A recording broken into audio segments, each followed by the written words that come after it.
శ్రీమద్భగవద్గీత.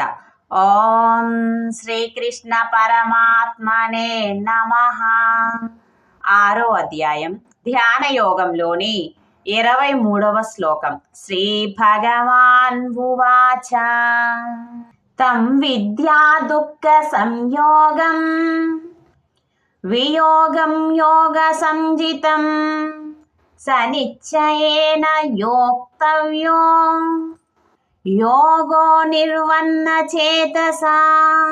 భావం: దుఃఖరూప సంసార బంధనముల నుండి విముక్తిని కలిగించు ఈ స్థితిని యోగము అని తెలియవలెను.